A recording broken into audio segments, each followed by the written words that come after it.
Charlie, Charlie. Joseph grabs his cell phone and calls his friend Charles. Hey, Joseph.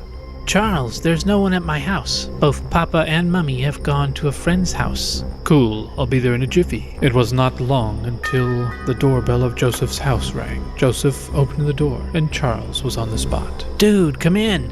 Have some lunch and soda, then we'll play a fun game. Which game is it, bro? Charlie, Charlie. Shh. That's a very dangerous game, dude. Come on. We're never afraid of anything. Let's give it a try. Fine, but don't say I didn't warn you. Joseph quickly brings white paper and 2 pencils. After this, he writes yes in the first corner and no in the second one. Then at the bottom, he writes down no in the first corner and yes in the second corner. Charles is watching very carefully. Joseph immediately put 1 pencil horizontal and the second pencil over it in the center. Then he shut off the ceiling fan above. Charles, get ready now. It's time to ask Charlie, Charlie the question. Remember one thing, we do not have to be afraid and we don't have to retreat. No way, Joseph, you ask first. Okay, I'll ask. Charlie, Charlie, will you answer my questions? After a while, there's a slight vibration in the pencil, and it moves towards yes. Meanwhile, both of them hear the footsteps of someone in the other room. The chair near the table slowly slips away. They experience an invisible power. Some voices start coming in. Both friends are left speechless. They both could not even have imagined that this would happen. Hey, that's awesome. Charlie said yes. Joseph, did you hear the footsteps too? You saw the chair slide away, right? Yes, so exciting. Charlie, are you around us in this room? The pencil slowly moved towards yes. Slight laughter began to echo in the room. Both of them could not see Charlie, but they were feeling the presence of him. Then there was a row of questions after questions. Charlie, did you commit suicide? Both of them were looking, but the pencil did not move at all. Suddenly, all the lights in the room turned off. Strange sounds started coming from the walls. Someone's cry and sobbing could be heard. Joseph lit some candles. A faint light was spread throughout the hall. Tell us, Charlie, did you commit suicide? This time the pencil slowly turned to no. Both friends' jaws dropped. That means that Charlie was murdered. Suddenly the doorbell rang. Both boys were startled. Joseph and Charles came near the door. Joseph looked out of the keyhole and sees his neighbor, Rosalind. Who is it? Rosalind. Do not open the door. She looks really creepy. I'll make excuses and she'll just leave us alone. Why are you here? You called and I arrived. I am Charlie. Charles and Joseph shudder when they hear Charlie's voice. Charles begins to run, but Charlie, the neighbor, grabs him and lifts him high into the air until he's slammed against the ceiling. Then he falls onto the ground. Joseph helps him up, and they begin to run away from Rosalind. Charles, are you okay? Charlie slowly moves 1 step ahead. Then all the things in the hall start to shake and fly past Rosalind out the door. Charles and Joseph try to hold on to each other so they aren't sucked towards the ghostly woman. Charlie breaks the things while slowly walking towards the boys.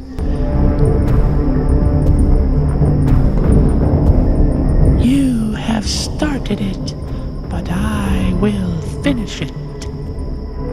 Suddenly the door closes by itself and the house is still and quiet.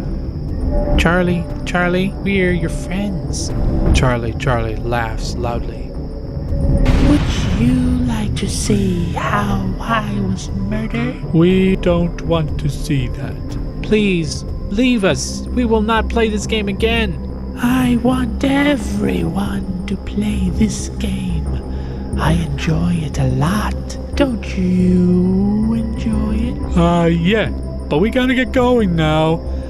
I came here by your wish, but I will go only on my When will you go? After the last level is over. Last level? Want to see? When Charlie picked up the pencil automatically became a big knife. I had a birthday that night. I was waiting for friends to come. They came and they cut me with a knife. I could not even cut the cake. Today I want to cut the cake. Please wait. We'll go get the cake. Come on, Charles. The cake is already here. Where is it? Here it is. Charlie, please. Please, Charlie. Joseph, I will not cut this cake. You will sing for me. This is the game. No, I can't do this. Think. I'm giving him an easy death. If you refuse, then I will give him a terrible death. Okay. Joseph, please, Joseph. Please, Joseph, please. Sorry, Charles. Goodbye. Take this knife. Saying this, she gives the knife to Joseph and throws Charles onto the table. Come on, Joseph. Happy birthday to me. Come on. Happy birthday to you. Happy birthday, dear Charlie. Happy birthday to you. He cuts Charles while singing, and he starts to bleed. Charles agonizes. Charlie grabs Joseph's wrists, and they lift the knife up in the air together as they sing, then plunge it into Charles, who dies instantly. Please leave me now. I obeyed you. Joseph, do you know who murdered me? Who? My closest friends. You turned out to be a traitor like them, Joseph. You killed your friend too. What are you saying? You are a traitor, Joseph. I will not let you live. Please, Charlie, please. Happy birthday to me. Happy birthday to me. Charlie kills Joseph while singing. 5, 4, 3, 2. 5, 4, 3, 2. Both dead. Who's left? Rosalind, it's you. The Charlie ghost leaves Rosalind's body for a moment. Rosalind suddenly wakes up. How did I come inside? Oh no! Joseph! Charlie! What has happened? Oh no! What have I done? Rosalind throws away the knife, but then she is overtaken by Charlie again, who laughs loudly. Happy birthday to me. Happy birthday to me. Charlie picks up the knife and stabs herself while singing. Happy birthday, dear me.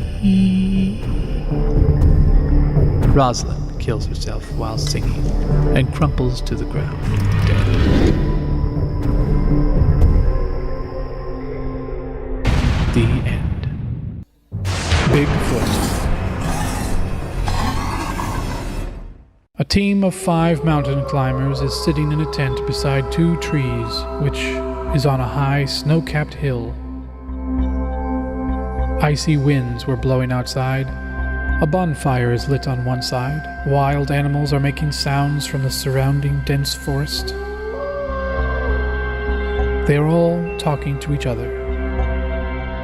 It's been a full 15 days since we arrived here. So far, we haven't even seen the actual Yeti or even a footprint. Yeah, we're all very desperate to see him. Who knows when we'll see him? At least we'll have Lily with us as bait. If Yeti sees her, then surely he'll abduct her. She's gone with John. You're worried for nothing. No need to worry. They'll be back in a bit. I will be back in a bit. Then we can proceed with our mission. Okay, Joe, whatever you say. The time passed, and now it was too late, but Joe did not return. Terrible sounds of the wild animals were coming all around them. All of Joe's colleagues were worried about him. Where did he go? He should have been returned by now. Has he gone too far? Is there danger everywhere? I should check. As James slipped out the tent, someone screamed in the distance. He listened attentively. It was certainly Joe's voice. Help! Help! Help! George Gomez! Please come fast! James was looking in the direction of the voice. He saw some bushes moving, and some heavy noises of chimpanzees could be heard loudly. Slowly, Joe's voice stopped yelling. James ran towards the woods, looking for him. He couldn't see anyone.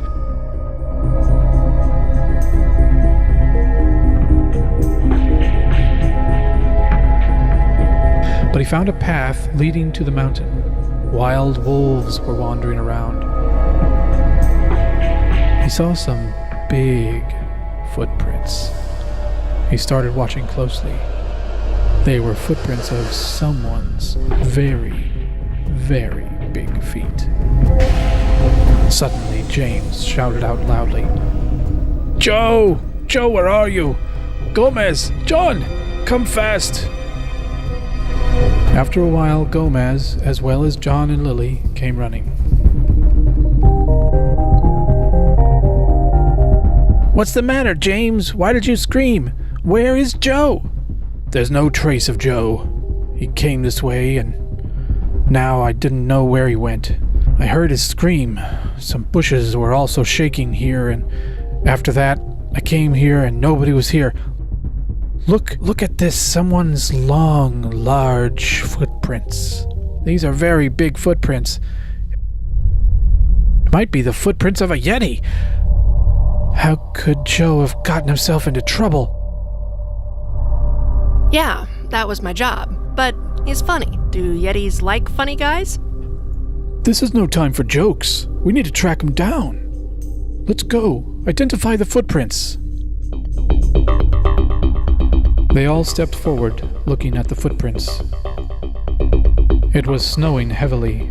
They came to the mountain. A lot of snow had accumulated. They were all calling out Joe's name. Their voices bounced off the mountain and echoed back. In the distance, they saw a long shadow near a pond.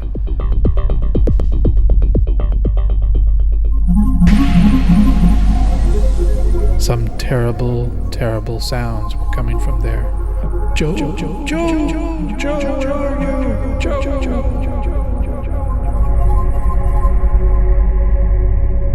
Joe, Joe, where are you? Look, there's Joe's pistol on the ground." Yes, that's Joe's pistol. That can't be good." No, this can't be happening. "Did you see any Yeti or any wild animal?" "No, I just saw bushes moving." Then Joe's scream. It was definitely Joe. One thing for sure, Joe's in deep trouble. Seeing the big footprints, one thing is understood. Joe has been carried off by a Yeti or some big creature. We have never seen any Yeti, but we've heard that they're very terrible. They have long legs and big paws. The claw marks we just saw were also quite large. It seems to me that Yeti's a very dangerous creature. He's taken one of our dear companions, and now that it's night, we should get back to our campfire, or we might be next. We can go look for Joe in the morning, once we can see better. God, watch out for Joe. This dark is terrifying. Let's turn back. The strong, icy winds started moving. John, James, Gomez, and Lily started their way back. Darkness was growing. Lily looked back towards the lake and saw once again the long, black, and hazy figure at some distance. Poor Joe. don't know in what condition he is. God, please protect him. We have to start searching for him tomorrow at first light, no matter what. They all returned to their tents. Apart from the light of their tent, the whole darkness had spread around their sight. The sounds of some wild dogs were coming from far away. They were all missing their friend Joe, and sleep would not come. They were just too scared. John got up from the bed to pee and started going outside his tent. Careful, John, don't go too far. Wait, I have to go. I will also come with you. Thanks, my friend. I'm just gonna stay close to this tent. I won't be long. The Freddy Yeti won't get me. Don't even speak that name that I just said. He's made one of our dear companions disappear. A short while later, John's voice yelled out, Oh no, this is terrible. John, what happened? Don't worry, I'm fine, but that poor lamb is very unfortunate. What happened to the lamb? That huge python swallowed it. Such a terrible python he is. First Yetis, now pythons? There's danger all around here. They both hurried inside, and then the two started talking. John pulled out the brochure for his mountain hike. Look there in the fine, small print. It says there are pythons, yetis, wild dogs, and poisonous hummingbirds. What? This is like a death trap. Every animal is just trying to catch us and kill us. Come on, Lily, join us. Sounds like you're not asleep either. Sleep is hard to find on a night like this. Look at James, tossing and turning in his sleep. I'm not asleep, just waiting for dawn. We won't get good sleep until we find Joe. The four friends quietly talked as they waited for light outside. Not far away, a fierce chirping sound of a chimpanzee was heard near the bushes. There was also the sound of wild dogs. Bushes were shaking. Okay, be alert. No one goes out alone. Looks like Yeti is back again. That shadow behind the bushes. It would mean certain death to anyone who goes out there. Suddenly, a wild pig roared in pain and squealed abruptly to silence.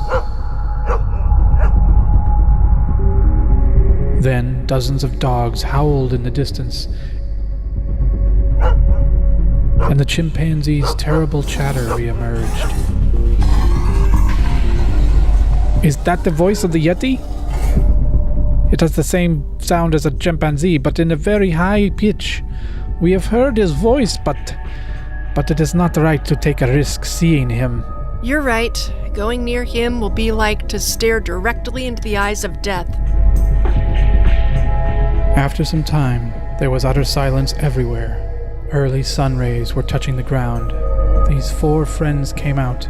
They reached the same bush and saw the same big footprints again.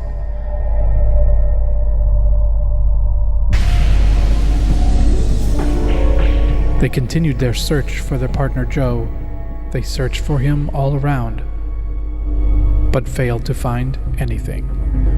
They saw a native, elderly mountain man. John called him. Hello, old man. Please come here. Do you live nearby? Yes, I have lived in this area for the last 65 years. Have you ever seen any Yeti here? To be honest, I've never seen him, but I've seen a lot of footprints. I heard about them in my grandmother's stories. I have heard that they are very horrible and mighty hungry. Perhaps that's why the one who has seen them does not live to tell the tale. I've heard a lot about them too. I guess we should go. If you haven't seen him in 65 years, then there's no help for our friend, Joe. They searched for him all around. After some time, there was utter silence everywhere. Early sun rays were touching the ground. They searched for him all around, but failed to find anything. They continued their search for their partner Joe. They searched for him all around, but failed to find anything. Many people tell about the Yeti, but there's still no concrete evidence that has ever been found for him. Yeti is still a conundrum for humans. The end. The Scarecrow. This is a story from the year 1920. Helen lived with her entire family in a small village. Her son, Sam, was 15 years old, and her husband, Tom, was a farmer. They were spending their life happily. One day, Sam was playing with his friends. Let's play at the farm near the church. Yeah, let's go. Yes, it'll be fun. I'm not going there. If both of you want to go, then go. But our parents told us to never go there. I'm going to obey them. Sam, Jerry, and Ricky go to play on the farm near the church, not listening to Henna, as evening quickly approached. It's evening now. We should go home. Wait, what's the hurry? No, Sam, we should go now. Mommy and Daddy instructed us to never come here anyway. Yes, but why was it forbidden? I don't know exactly, but they say that a ghost comes in the scarecrow of this farm. Sam laughs out loud. What a useless story. A ghost and a scarecrow. Then the strong winds start moving, and the lightning starts to whip. Jerry and Ricky now feel fear creep under their skin. Come on, Sam. Let's leave this place. I am scared. No, I have to go find that scarecrow and see if that silly story is really true.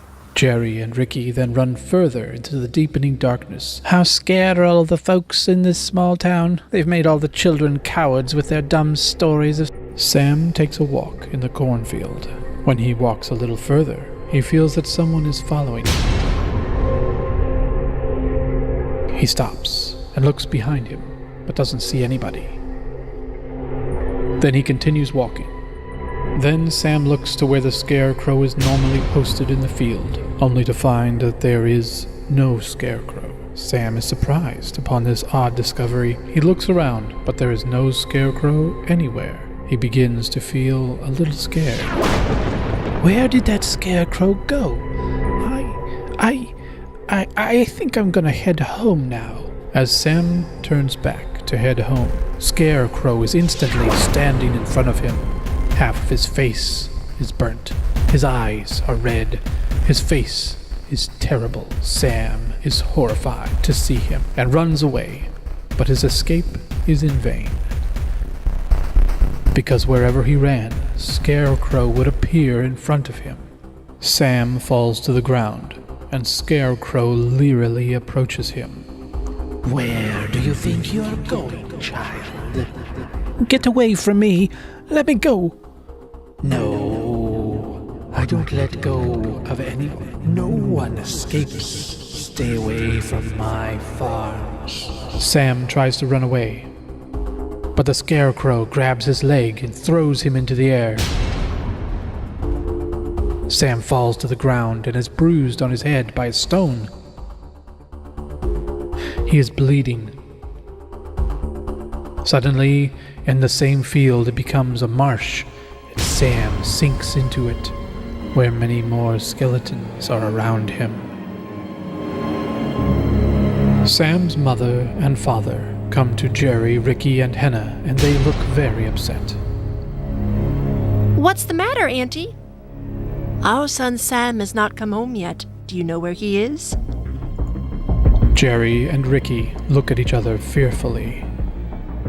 He's on the farm near the church, where you told us to never go. Hearing this, Sam's mother begins crying. I'm sure that scarecrow took my child too.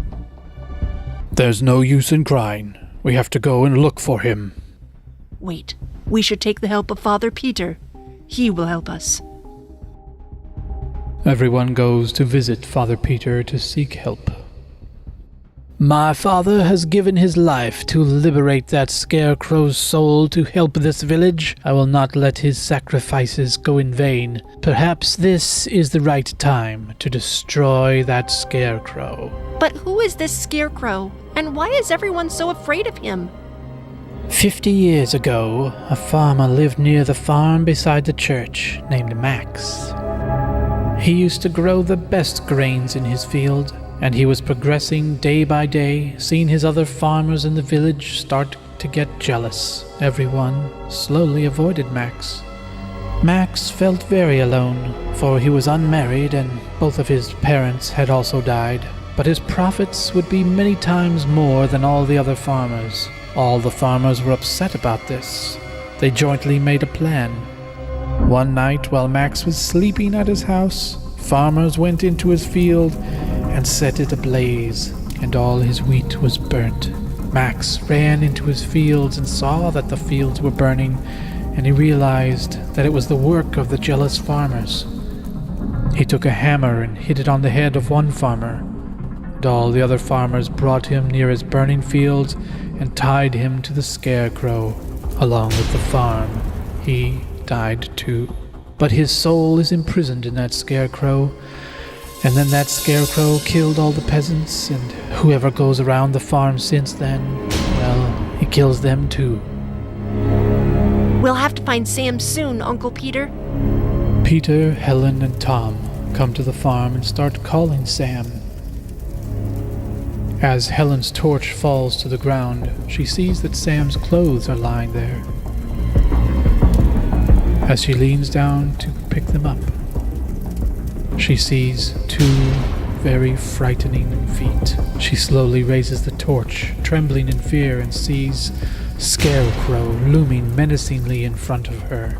Stay away from my fields. Scarecrow pushes Helen, and Tom points the torch towards Scarecrow, but he does not fear anything. Where is my son Sam? What did you do to him? I buried him in this land, and now I will do the same with you three. Scarecrow attacks Tom and he faints. He again turns the fields to swamps all around, and Sam's corpse begins to appear as well. Helen and Tom start to sink inside the swamp. My son Sam? Tom? Save us, Peter. Peter, who stands away from the farm, takes a little bottle of holy water and pours it over the Scarecrow. Scarecrow starts screaming with pain. Peter slowly pours the entire bottle over him. The Scarecrow is shattered and slowly merges into the soil. Helen and Tom start crying when they find their son's corpse. Sorry, Helen, I could not save your son, but your son's sacrifice saved the villagers from that monster today. The end. Tiki Tiki. This is the story from the year 1956. There was a city named Hokkaido in Japan. In that city, there was an area named Mororan. There was a college in Mororan, and in that college, a girl named Kitsu was studying. One day, Kitsu came to college with her father's car. Her friends were very happy to see this. What is the matter, Kitsu? Why did you bring a car today? Himari, my friend, today we will cruise around the city in a car and have a lot of fun. That's great, Kitsu. It's high time we had some fun. We haven't had any fun lately. Yeah, you're right, Fuji. Today we'll travel the whole city by car and have a lot of fun. Okay, after the class is over, let's meet here and we'll take off. Nobody be late. No extra classes. Oh yeah, let's partay. See you after class.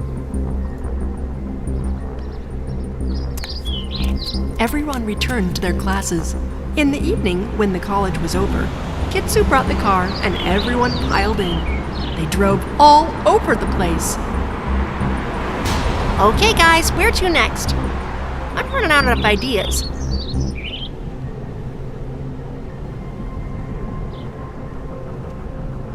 Why don't we go to street number 13 today? The friends exchanged glances and a few smiles. You're right, Fuji. Let's go and see what it's like there.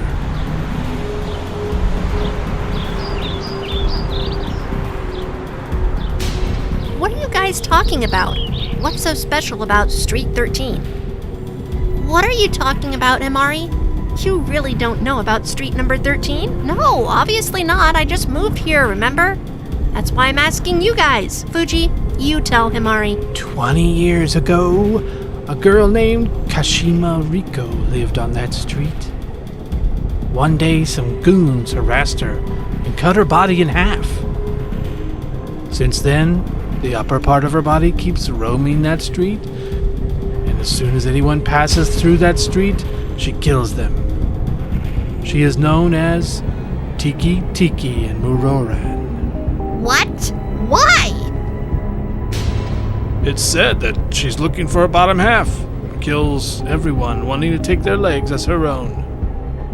Meaning that she kills first and then cuts people's legs off and tries them on, and then when they don't fit, she's enraged and goes on to find her next victim. Listening to Himari, everyone starts laughing. So tell me, friends, are we going to street number 13, or should I take a U-turn? Street number 13! No, friends, let's not go today. I have to go home early today. Anyway, it's very late now. What are you talking about? Today we got the opportunity to go there. But I also really need to get home early today. We'll go again sometime. Anyway, that place is far away from here. Himari, we just gotta go today. I promise we will return from there soon. Yeah, come on. Agree on this. Okay, fine. But we won't stay long. I love my legs so much. Everyone started laughing at Himari. Kitsu sped up the car so they could get there sooner. And just as they approached Street 13, a woman appeared in front of them. She had white hair and looked very old. Kitsu stopped the car, and the woman came to the window, laughing. Everyone was shocked to see that woman. Why are you going there? Why did you walk out in front of our car? You want to get hurt or something? Don't worry about me. You should be more concerned about your own lives. Get out of here, or none of you will survive.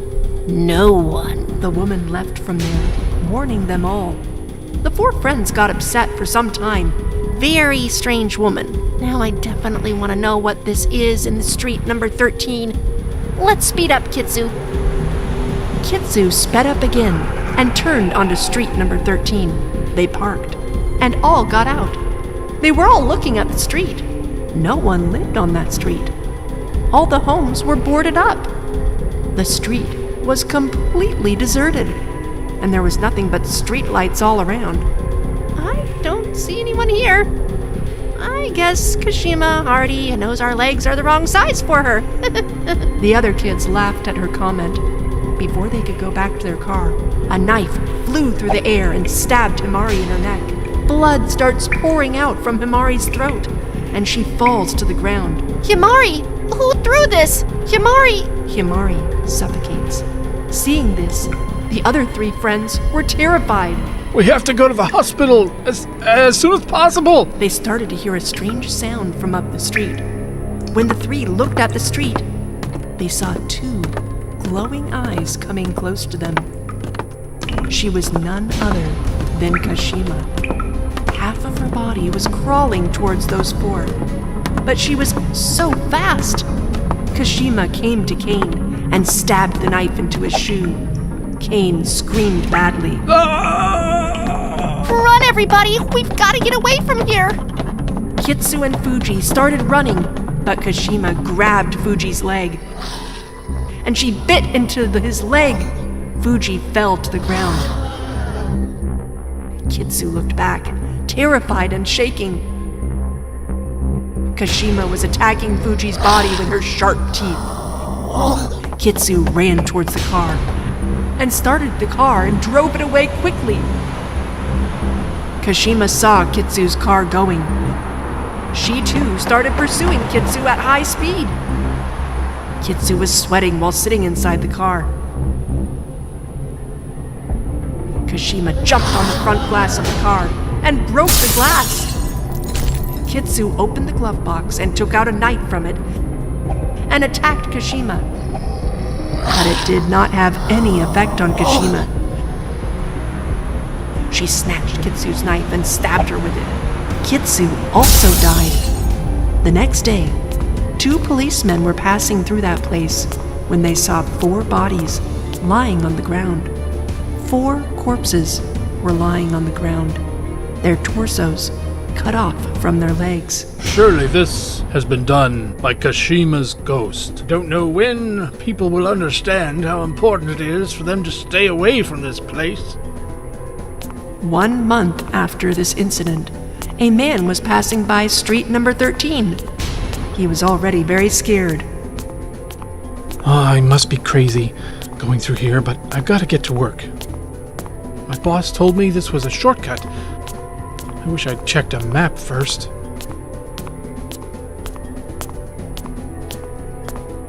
He stood in front of street number 13 and started looking around. Oh no. Where do I go from here? I'm so lost. I'll walk down this street and see if anything looks familiar at the other end. The man started going inside the street, and shortly thereafter came his loud shouts. After that accident, the government stopped coming around that street and put boards of no entry all around. The whole city did not pass through that place to avoid the havoc of street number 13 and Kashima. The Bell Witch. This story begins in the year 1804. John Bell and his family lived in a house on 300 acres of land. It was famous in Adams, Tennessee. They were living happily. But after 10 years had passed, something happened in 1817 that was such a turning point that it changed their life forever. One evening, John Bell came to his daughter Elizabeth's room and saw what she was doing. Embroidering. Elizabeth, are you not asleep yet, my dear daughter? Yes, Papa. I'm just going to sleep now. Elizabeth lays down on her bed, and John covers her with a bedsheet, and he is about to extinguish the candle. No, Papa. Let the candle be, please. I'm afraid of the dark. You were never afraid of the dark before. What happened, Elizabeth? I can't really explain it, Papa, but sometimes I feel a strange fear in my heart. Oh, we'll talk about this tomorrow. You go get some sleep now. Elizabeth is sleeping with a bedsheet covering her. Suddenly, strong winds start blowing, and lightning streaks. The sound of a creaking door, opening ever so slowly, reached her ears, and it seemed that a shadow was standing at Elizabeth's feet, her long, wild hair flying. Her eyes are just visible, and she slowly pulled down Elizabeth's bedsheet from her face. Elizabeth pulls up the bedsheet again. The dark figure pulls the bedsheet off her. At this, finally Elizabeth opens her eyes, and as she wakes up, the witch starts flying round in the air. Upon seeing this, Elizabeth cries out in fear. Papa! Papa! Save me, Papa! John ran and came through the open door. What happened, Elizabeth? Did you have a nightmare? Elizabeth had lost her voice. All she could do was just stare upwards and think of that horrible incident that she could not get out of her mind's eye. Papa, can I sleep in your room, please? I don't want to sleep here. Okay, dear, but we will not disturb Mummy. I will sleep here with you. Mummy's health is not feeling well.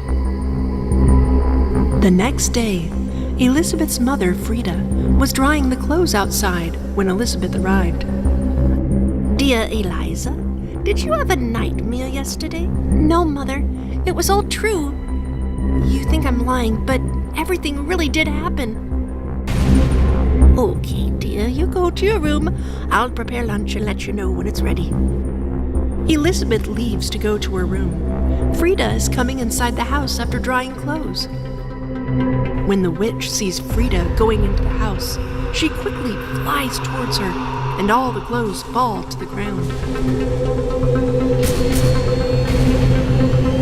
When Frida looks back, the witch is standing in front of her. The cruel-hearted witch attacks the poor woman and scratches at Frida's arms while kicking her. Frida crumples to the ground in defeat. Elizabeth hurriedly comes to her mother's aid and sees that the witch is holding Frida's throat and raising her in the air. Elizabeth is terrified at this horrible sight. Mother! Leave my mother! Go away from here, you vile creature! I will not leave anyone alone, not one. I will kill everyone. I will come again, and this time I will kill each and every last one of you. Then the witch disappeared. The shaken mother and daughter start crying, and John arrives on the scene. He's frightened upon seeing the condition of his family. We have to do something about this. I can't see my family like this. I will now write a letter to my friend Jackson. He is a paranormal activist, and he will help us. Till then, we will stick together. At night, John and his family are sitting together, John holding a cross in his hands and guarding Frida and Elizabeth. All of a sudden, a voice reaches his ears. John, save me, John. He feels that voice is of Frida. Then, that voice becomes the voice of Elizabeth. Father, save me, Father. John sees Elizabeth and Frida sleeping. He realizes that the witch has arrived there. John hears a heavy, world-shattering scream. It was so intense that the cross falls from his hands, clattering to the floor. As a chair comes flying across the cross and falls onto it, John starts looking for the cross. At the same time, he hears the sound of screaming.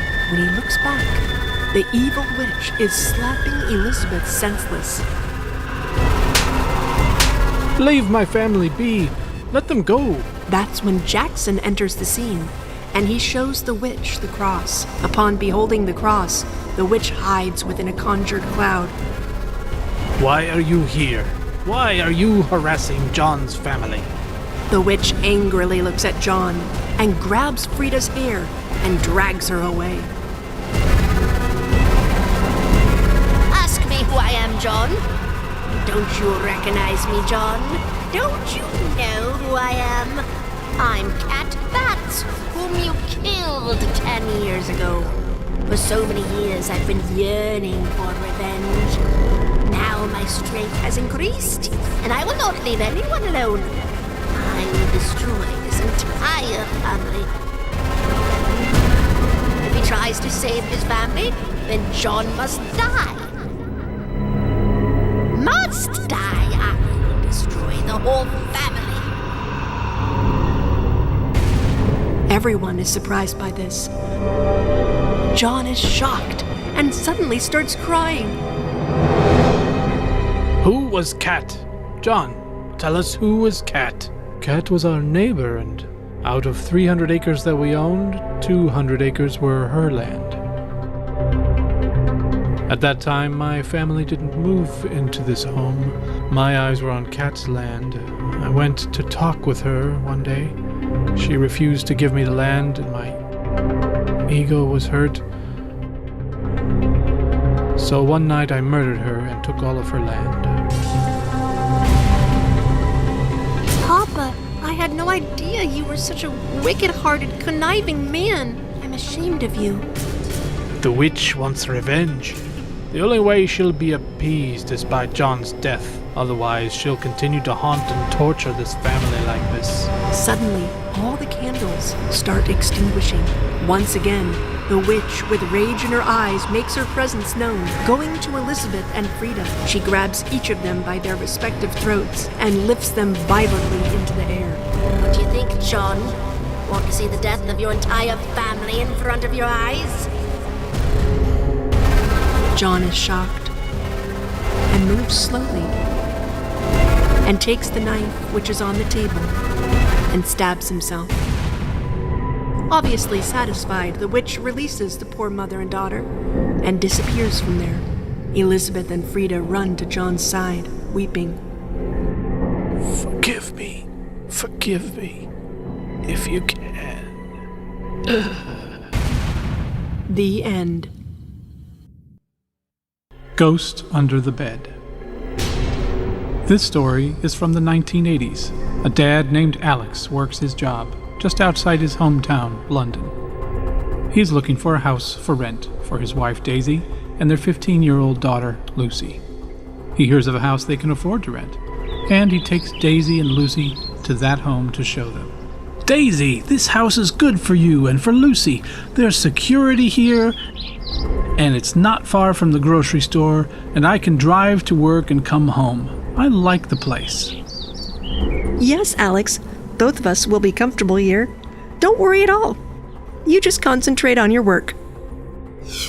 In one room of that house, there is a bed. Daisy checks all the house, but she does not see any furniture other than that single bed. She asks broker Max, Why is this bed kept here? There's no other furniture here. We already have a bed. We do not want this bed. Madam, when the landlord of this house, Thomas, was relocating, he left this bed here. You can use this bed if you want.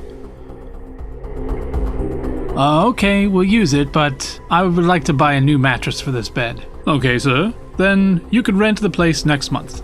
Once they rent the place, Alex goes out of town for his work, and Daisy and Lucy work on getting the place cleaned up. After some time, Lucy comes to Daisy. Mommy, I will sleep on this bed. I like this bed, and it's very beautiful. Okay, Lucy, you can sleep on it. Lucy was very happy with her new house and her bed, until late at night when she heard a voice calling her. Lucy. Lucy wakes, and she lights the lamp, but there's no one in the room. Lucy falls asleep again. After some time, the lamp burns itself out. She lights it again, but it burns out again. Mommy, someone is calling me last night in my room. Don't be silly. You must have dreamed that, Lucy. Mommy, please sleep with me in my room tonight. Well, okay. Later, Lucy is studying in her room, and she again hears the creepy voice. Lucy. Lucy looks around the room and turns her attention towards the bed. Lucy. The sound is coming from under my bed. Lucy looks slowly under the bed, but no one is there. The moment she turns away from the bed, she hears the voice again. She immediately turned back and looked under the bed and saw a frightening, shadowy figure. Then Lucy ran from the bed, screaming. She could not run fast enough. Long arms came from beneath the bed and grabs her. She screams as she is dragged backwards. Mommy! Mommy! Save me, Mommy! Then Daisy came into the room. What happened, Lucy? What happened? Why are you crying? Mommy, there's someone under my bed, Mommy! Under the bed? When Daisy looks under the bed, no one is there. No one is here, dear. Mommy, I saw someone, believe me! There's no one here, dear. You just need to calm down. Lucy is very frightened by this incident, but with her mother there, she calms down, and her mother agrees to sleep in the room with her to prove there is no one under the bed. Lucy. When Lucy lights up the lamp and looks under the bed, a terrible soul is looking at her. She screams loudly and then faints. Daisy wakes up and tries to waken Lucy. Get up, Lucy. Lucy, what happened to you? Wake up, dearie. Lucy's eyes open, but she's not saying anything at all. She was completely silent and just sits in the room all day long, not even going to eat. Daisy worries about Lucy. Daisy calls Max, the broker, to come over immediately. She met him outside in the garden. Was there an incident in this house? Look, do not lie. You do not know the condition of my baby girl. There is something wrong with that room. Meanwhile, Lucy is sitting silently in her room, and again she hears a voice. Lucy.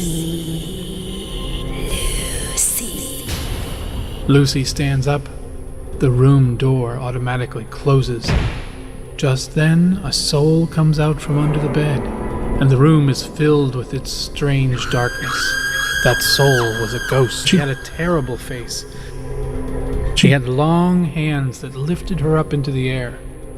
Come, Lucy. This world is not for you. Come with me. That ghost turns towards the lamp, and it bursts into pieces, the glass falling onto the floor. The ghost looks into Lucy's eyes and takes control of her. Lucy starts walking on those glass pieces. All the while, Daisy is outside, questioning the broker. I don't know about the accident personally, madame, but yes, people do tell ghost stories about this place. The landlord of the house, Thomas, had a 20-year-old daughter named Hazel. She used to stay sick all the time. Her mental condition was not good. People say that she was suicidal. Every day she used to find some way to try to kill herself. She used to tell others to commit suicide along with her. Seeing all this, his family kept her tied to her bed to keep her safe, and they did not tell this to anyone. But one night she killed herself by hitting her head on the bed. And after that, one by one, all of Thomas's family also committed suicide. Only Thomas survived, and he left. But who knows how much of this gossip is true or not? Oh no! I left my girl in that room! Daisy runs from the garden back to the house. When Daisy opens the door, she sees that Lucy is walking on the glass, and that she's under the ghost's control. Daisy is terrified. Lucy, my baby girl! Leave my girl alone! That evil ghost looks at Daisy and by levitating all the pieces of glass into the air, throws it towards Daisy. Daisy gets badly injured. Lucy, you come with me. You know what to do. Lucy comes forward to fly from the window. Injured, Daisy grabs her feet, and the ghost grabs Daisy's hair and throws her. No, Lucy, don't do it! Wake up! Lucy jumps out of the window, and she dies. The ghost starts laughing out loud. Lucy, well done, Lucy. I expected this from you. Daisy's mental state gets unstable. Max runs upstairs and sees Daisy crying badly, and Lucy is dead. He informs Alex, and Alex comes home and weeps badly. He killed my daughter. My daughter also committed suicide. I should also die. Everyone should die. That ghost is watching her. The end. Ouija Game. This is a story from the 1960s. A boy named Harry lived in Poland with his parents. He had 3 friends, Emma, George, and Luna. One day, Harry's parents went to their relative's house. Harry called his friends at home. After how many days someone's house has been found empty, else the parents had stopped going anywhere?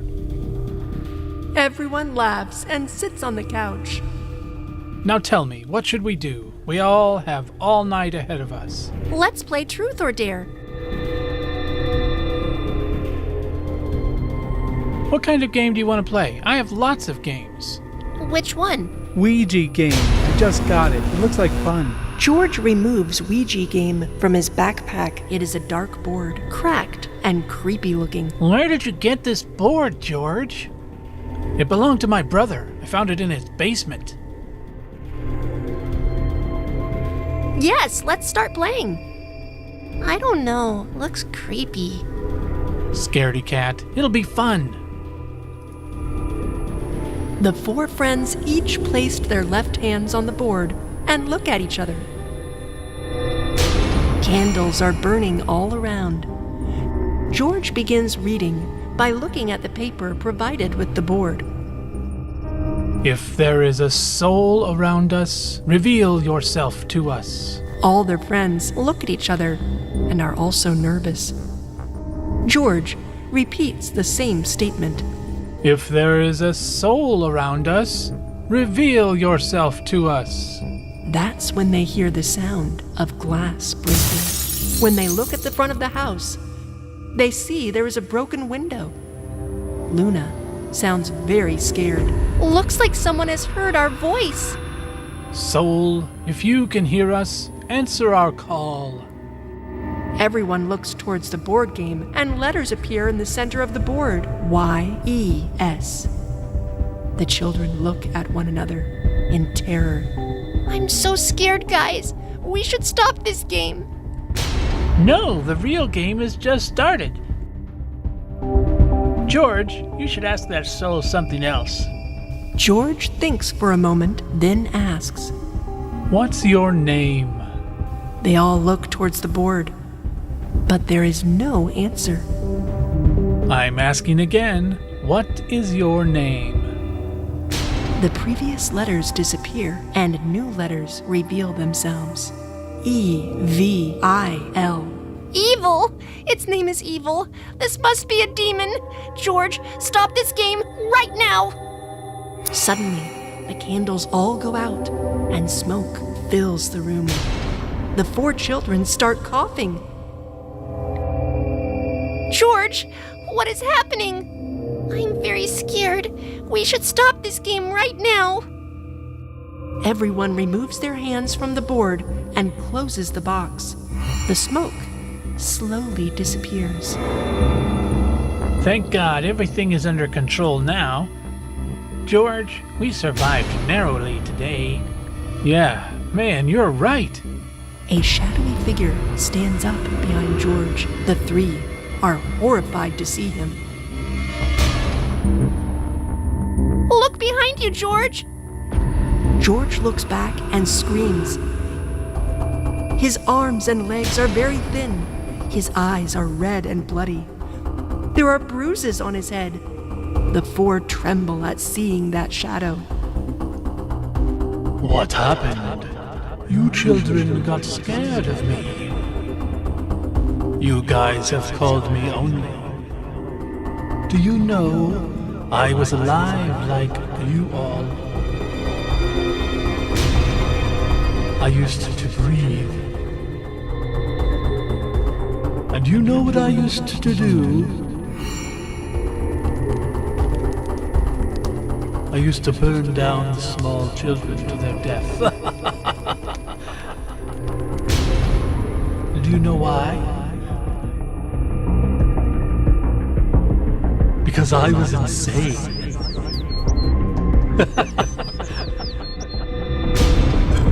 People knew me by the name of Evil Killer. One day, I died in a car accident. And since then, I am wandering in this world to hunt.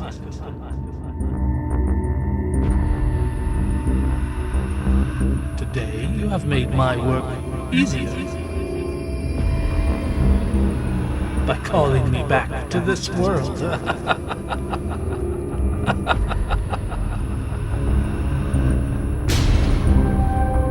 George runs towards the board and starts reading the instructions. We want to send you back. Go from here. Go! Evil approaches him and breaks the board and takes the paper in his hand, and it crumbles into ash. George is horrified to see this. I haven't come here just to be sent back into my prison. Understand? Evil grabs George's neck, and his body begins to soak. Evil screams out loud. Emma, Harry, and Luna try to escape, but the fire flames engulf them from all sides. Please leave us alone! George suffocates, and his body starts to burn. George falls and is burnt. and is nothing more than a skeleton. Harry pours water on the door to extinguish the fire. But the flames do not go out. Instead, the flames become more hot. Evil creeps up to Harry and clings to his body. That's enough, kid. Now you will not be able to escape from my flames. Harry screams with pain. Evil made a mark on Harry's body. With his powers started laughing. Then Luna and Emma come, and Emma takes the cross locket from her neck and puts it on Evil's forehead. Evil begins to suffer badly. He burns Harry badly in the fire, and Harry's body also becomes scorched in the fire. Luna, run from here. I will stop him with this cross. But you, don't worry about me. You run from here. Luna starts running away, and the evil attacks Luna instead of Emma. He pushes her from behind, and she falls into the fire at the door. And she started suffering from the flames.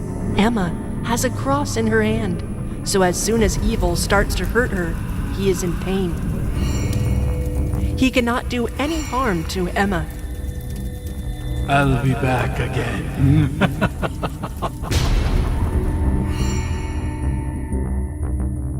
Emma starts crying badly. The fire goes out. She is trembling badly. She opens the door and runs away from the house. The end. Dracula. This story is in the year 1930. Jack, along with his two brothers, Harry and Kevin, comes to Salem, which the small town that their grandmother lives in, for Christmas. One afternoon, the three were sitting in Grandma's house when Harry spoke up. Come on, guys, let's go somewhere. Do something. This afternoon is so boring. Yeah, man. Great idea. Let's go. No, dude. I don't want to go. You both go. Jack, bro, Julie is coming to meet us. I talked with her this morning, but no problem if you don't want to come. Julie's coming? Then I'm game. Harry and Kevin look at each other and laugh. Then they all go to meet Julie. Julie is his childhood friend, and Jack and Julie like each other very much. Hi, Julie. How are you? I'm good. How about you? They are talking and wandering around the whole town. There's a cemetery a little closer to the forest, near where Jack spies a dilapidated, abandoned home. Julie, tomorrow come meet me here in the evening. Seems like no one comes here, which would be great, because then we could hang out. Julie smiles and says yes to Jack's invitation. The next evening, Jack and Julie return to the decrepit house to spend time together. No one will disturb us here. This place is a wreck, and we can talk for hours and not disturb anybody. Have you heard what folks say about this house? I heard that it's Dracula's home. 100 years ago, the terror of bats in this town had increased. Everywhere the bats kept flying and scratching and hurting people every day. One day, a man named Victor was returning to his home when he sees a black cat with blood-red eyes. Upon beholding this sight, he was struck with fear. What an evil-looking creature. Looks nothing short of a pure, vile, evil, sinister monster. Then suddenly, the cat comes near him and scratches his leg with its sharp claws as a bat simultaneously bites him, leaving a scar on his neck. Victor suddenly begins to feel very badly. Suddenly, his teeth start becoming pointed, and his finger and toenails begin growing. What's happening to me? Maybe I should go home early today. As Victor rushes to his house, his entire appearance has changed, and he discovers that he has transformed into a hideous, terrible Dracula. Suddenly, he feels an insatiable thirst for blood. He cannot control himself, and he drinks his wife's blood. But his thirst is still unquenched, so he also drinks the blood of his 3 innocent children. Dracula's terror in the town increases so much that people stop leaving their homes. Then, one night, Victor the Dracula writes on a hill with his own blood. I will come again after 100 years. After writing this message, he disappears into the dark and gloomy confines of his house. Wow, what a dumb story. Yes, it is! Now, it's not known whether it's real or not, but word around town is that now 100 years have passed and Dracula could wake up anytime. Come on, Julie.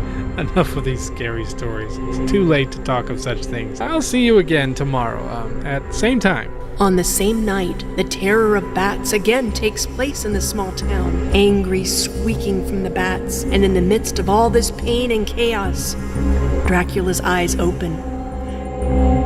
The next evening, when Jack was leaving his house to meet Julie, Harry stops him. Bro, you hardly spend any time with us because you're always with Julie. Today, why don't you just stay home and play with us here? I want to spend time with Julie. You guys do your own thing and leave me alone, understand? Okay, fine. So, why don't you just go live in that creepy shack of a house with Julie? Jack is waiting for Julie at the same house as before. It's taking way too long, and there's still no trace of Julie yet. I wonder what the holdup is. Then he noticed a door that had some blood on it. Jack finds that strange. All of a sudden, pitch-black bats start flying over the house. Whoa, this door leads to the Dracula's dungeon. But whose blood could this possibly be? Jack slowly and cautiously made his way down the staircase and entered the dungeon. He peered warily around and saw 2 glittering eyes. These eyes approached him, and he soon realizes it's nothing but a cat. As Jack turned, he saw Julie's body hanging, with her blood dripping rhythmically to the dungeon's cold, hard floor. Julie, what happened to you? Jack is shocked at Julie's death. Then he suddenly hears the sound of footsteps behind him. When he looks back fearfully, a terrible Dracula stands behind him. As Jack tries frantically to escape, Dracula flies to him and sinks his razor-sharp fangs into Jack's neck, drinking his blood in the process. It's not long before Jack has also died a horrible death. Jack's mother, Jenny, is waiting for him, and she is very worried. Harry? Kevin?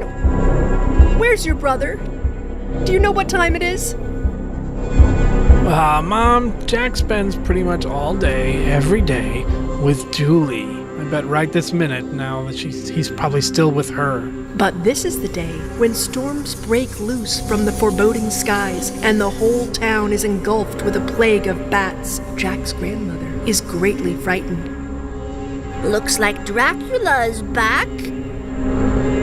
He said that he would return, and that when he did, he'd be sure to drain each and every person of their life source.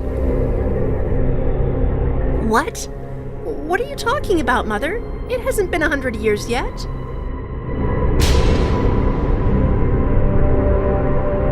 Suddenly, Jack's mother falls silent as her gaze wanders slowly over to the calendar. It has been 100 years since Victor's incident. Where is Jack? Why hasn't he come home yet? I told him not to come home. I was awful to him. The 2 used to meet daily in the old house near the forest, and I gave them a hard time about it. I was being so stupid. What? That house belonged to Victor. Everyone is running around in fear of their lives as Dracula's terror reigns over the poor town. Harry, realizing that his brother Jack didn't come home because of him, goes to the old house to find his brother Jack. Jack, dude, listen. I'm sorry for whatever I said earlier. please come home? Where are you, brother? Can you forgive me? Then a beam of light comes from a bat's eyes as it senses Harry's presence. Dracula sees Harry. Dracula looks at Harry with a gleam of hunger and instantly starts trying to figure out a way to add Harry's blood to his menu for the night. He subdues the bats, and they fly outside and follow Harry. Harry runs to attempt to avoid them and ends up entering that same dreaded house, leading straight to the dungeon. He sees blood all around him. His heartbeat quickens, and he can't seem to catch his breath, for it is in this very moment he stumbles upon Julie and Jack's corpses. Brother.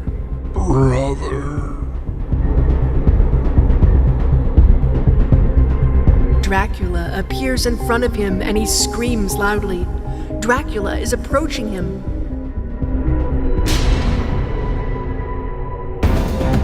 Then, at the same time, Jenny shows up unexpectedly. She's looking for Jack and Harry as well. She puts her cross, which is in her locket, on Dracula's forehead, and Dracula shudders with pain. But before he gasps his last, he sinks his teeth into Harry's neck before he dies. Jenny frees Harry from the Dracula's grip, and then Dracula transforms and flies away as a flock of sinister bats.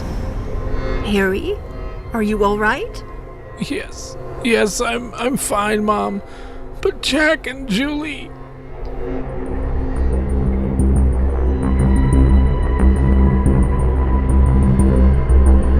Both Jenny and Harry start crying from the loss of Jack and Julie.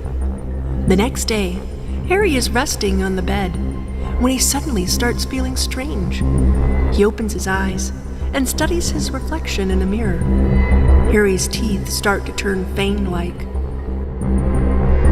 And at that moment, his younger brother Kevin enters. Harry started leering at him greedily. Just one look at his brother caused him to desire to consume his blood. Harry then swoops on him and begins drinking Kevin's blood. Once full, Harry jumped out of the bedroom window and returned to the same old and decrepit house. And once again, a new Dracula resides there to terrorize the village of Solemn.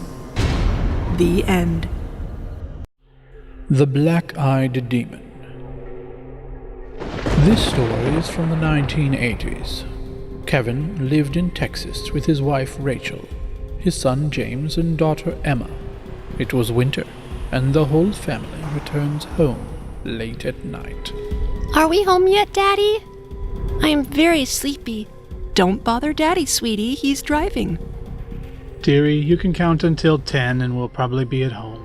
Emma starts to count. 1, 2, 3, 4, 5, 6. Kevin stopped the car as soon as she said 6. Daddy, I haven't finished my counting yet.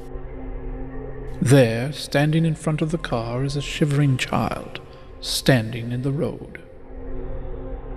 You guys sit inside. I'll go find out what's going on. Be careful, Kevin. I will. You stay with the children. Kevin goes to the child, who stands with his face lowered. What happened, son? What is your name? And where are your mom and dad? My name is John.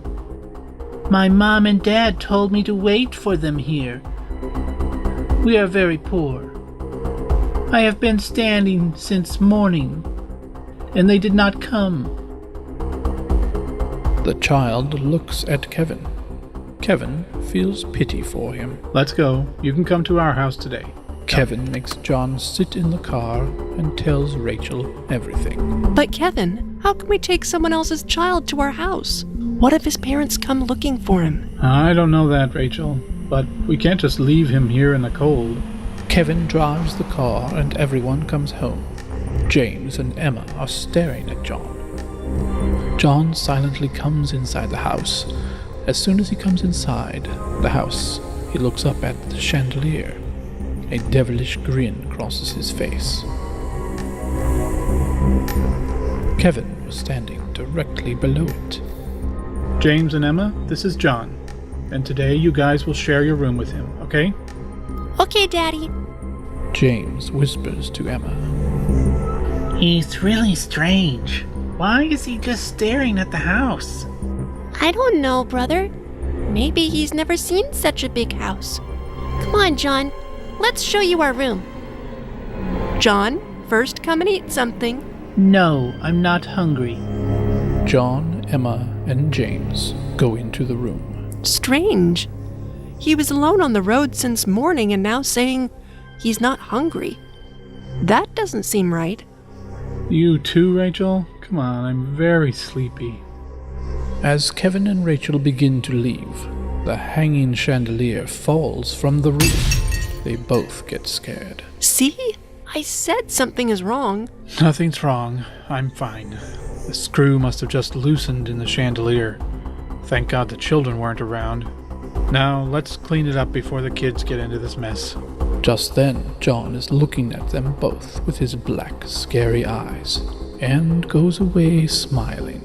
Emma cannot sleep. She is too excited. Go to sleep, Emma. Why are you jumping? Brother, tell me a story, will you? I'll sleep then. Then John comes, looking normal. Should I tell the story?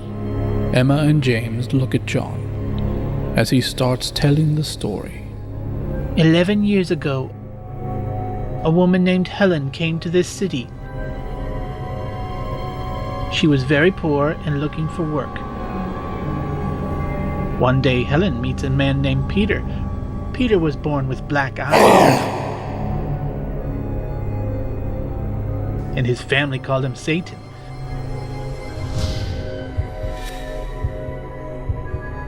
But Helen did not mind at all, and they fell in love. And after some time, they got married. They had a son a year later. Do you think he would be evil? Strange, bad events would happen whenever their family would visit somewhere. They were kicked out of towns and cities. Helen died of this shock. Even Peter could not bear the shock. He gave his son all his black powers to take revenge from the city. And then Peter also gave his life. Now, whenever that kid visits someone's home, chaos starts there. And now he is taking his family revenge from the entire city and will continue to do so. Emma and James are listening to the story carefully, and they are scared. Who was that child, John? John looks at her and says nothing. Now go to sleep, Emma. It's midnight. Everyone falls asleep, and John's eyes open up. He has black eyes and a devilish smile on his face. Now it's time for you guys to sleep forever. Rachel wakes up, and then wakes up Kevin.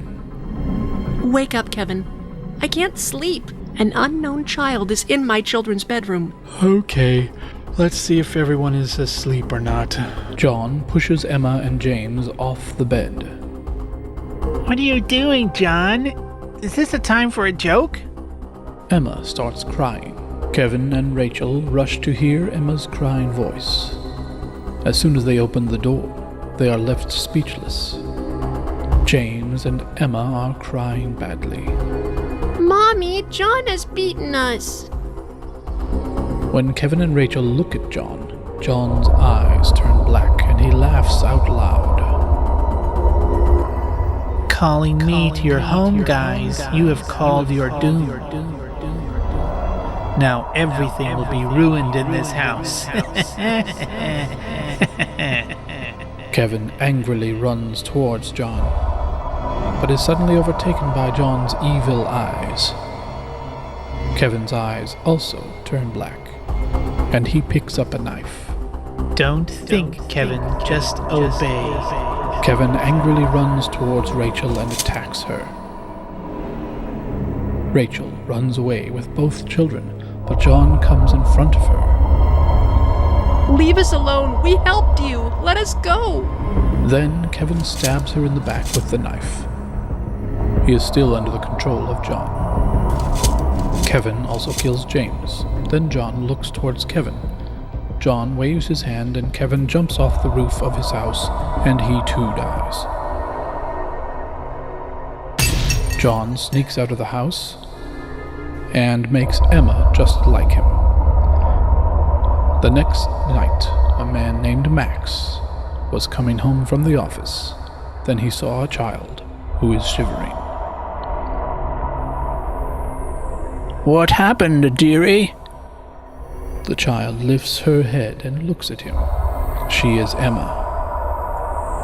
After some time, Max starts walking to his house with Emma, and his eyes have also turned black. The end. The Licked Hand. This is a story from 1956. Hannah lived with her entire family in a small town in Chicago. She was 12 years old and had a pet dog named Tom. She is very fond of him. Hannah takes Tom everywhere and spends all her time with him. On this day, Hannah's parents were preparing to go on a trip. Hannah, you really should come with us. We can't just leave you here alone. Oh, Mom, I'm not a child. I can take care of myself and this house. You go without me, and don't worry. Plus, Tom is also with me. We'll be fine. It's all right, Rosie. Hannah, you can stay. We'll be back by tomorrow morning. It's only a matter of one night. Let's go. Hannah, you have to lock all the windows and doors, okay? Okay, Daddy. Hannah's mom and dad walk away. Hannah comfortably sits on the couch and turns on the radio. Keep listening to Horror Stories with Peter. Oh, wow. This is my favorite program, but Mom and Dad never let me listen. But today, I can do anything I want. So, I will listen to horror stories today. Hannah turns up the sound of the radio, and the program begins. Today's story is a bit interesting because it is said that it is based on a true incident. This is the story of Halsett Street in our city of Chicago. Wow, that's my street. Halsett Street means I will hear the story of our place today. I am very much excited. This incident is from 20 years ago. A common man named Walter lived on Halsett Street. He had no family, so he adopted a lot of dogs.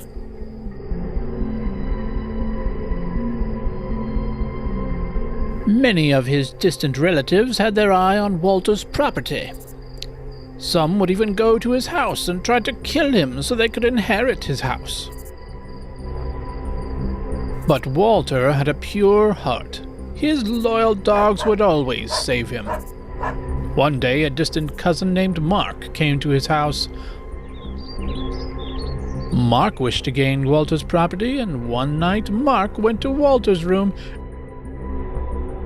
and added poison to his water. Walter drank the water and died in his sleep. Mark took over all the property, but Walter's loyal dogs did not leave. They surrounded the new homeowner and ate him. For years, the vicious beasts kept everyone away from that house. Until, one by one, the dogs each starved, laid down by their master's dead body, and died with him. Hannah is scared to hear the story. Wow, that's a scary story. I'd better go close all the windows and doors like Dad said. Mom and Dad will be home in the morning anyway. Hannah closes all the windows and lays down on the bed to sleep. But she is afraid. She wraps herself in her blanket and covers her head. Then the flower pot falls from the table on her side table. Hannah screams. Tom! Tom arrives and sits on the side of the bed. Please don't go anywhere leaving me here, Tom. I am very scared. Hannah hangs her hand from the bed and Tom licks her hand, and Hannah falls asleep. At midnight, Hannah's eyes open completely, and it looks like something has bitten her hand. Tom, what have you done? Why have you bitten me? Hannah looks into the room, but Tom is not there, and there is a sound of crying. Hannah arrives in the hall looking for him. Where are you, Tom? Come out! What happened, my boy? Hannah hears the crying coming from inside an empty room. Hannah opens the door and sees Tom hanging upside down in the air, and his eyes are bloody red. And on the wall is written, "We can lick too." Hannah gets scared and starts running away. Suddenly, Tom becomes a terrible monster. His sharp teeth, red eyes, and blood dripping down from his mouth was scary. It was the ghostly souls that came inside. Hannah is running away, and Tom came running from behind, taking her leg in his mouth, and pulls her backwards. Leave me! Let me go! This animal has lied to you right now. This is himself. Tom bites Hannah's leg fiercely, and her leg bleeds. She limps away. Tom destroys the entire house. Leave me, Tom! Please let me go! You are my faithful Tom! Recognize me! Tom starts staring at her. Hannah calms herself, puts her trembling hand on his head and pets him. Tom slowly starts remembering Hannah. But then the ghosts take over Tom again. Tom's face turns red with anger. His pointed teeth become large. He is enraged to kill Hannah. He attacks Hannah and injures her badly. Hannah faints. The next morning, Hannah's mom and dad are knocking on the door of the house for quite a while, but only the sound of barking comes from inside. Hannah, open the door, sweetie. Hannah! What happened, honey? It's so late. Why isn't Hannah opening the door? And this Tom is also barking. I'm very nervous. Wait, I will break down the door. They enter, and both scream.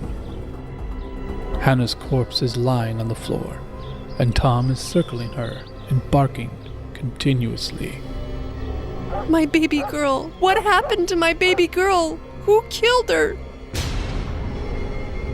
Both start crying, and they're not able to handle the shock that Hannah is no longer alive. Rosie and Hannah are crying near Hannah's body.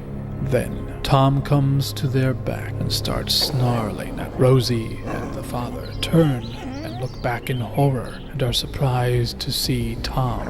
Then Tom starts to slowly move towards them. What has happened to Tom? Why is he watching us like this? They both look at Tom. Tom, sit down. Tom, what has happened to you? I said sit down. Didn't you hear me, Tom? Tom leaps at them. And they both start screaming, and all the birds fly away, and all the dogs in the city can be heard howling. Hannah's parents also leave the world like Hannah.